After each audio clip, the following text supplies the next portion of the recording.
السلام عليكم ورحمة الله وبركاته.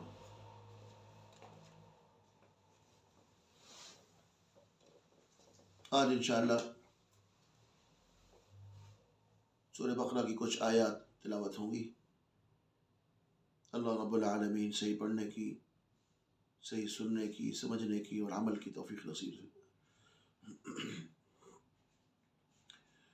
अऊज़ु बिल्लाहि मिनश शैतानिर रजीम, बिस्मिल्लाहिर रहमानिर रहीम।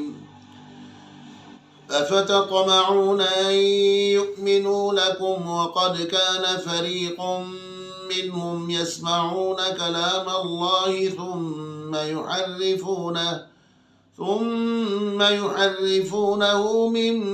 بعد ما عقلوه وهم يعلمون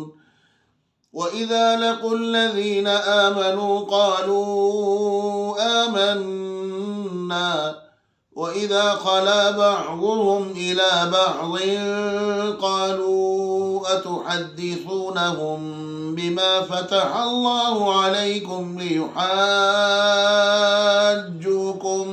به عند ربكم أفلا تعقلون أولا يعلمون أن الله يعلم ما يسرون وما يعلنون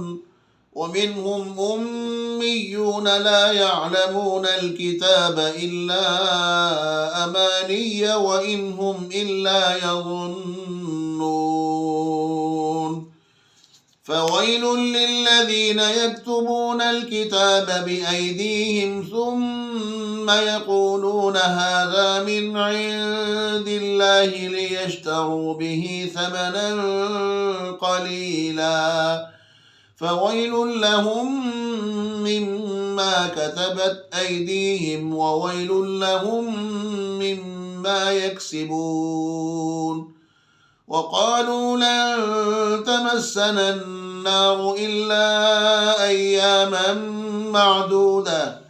قل أتخذتم عند الله عهدا فلن يخلف الله عهده أم تقولون على الله ما لا تعلمون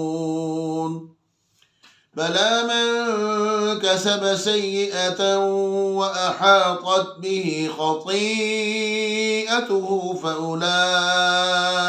أصحاب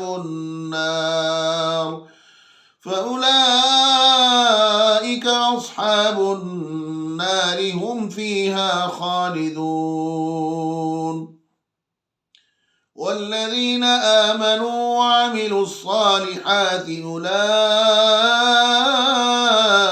أصحاب الجنة هم فيها خالدون صدق الله العظيم.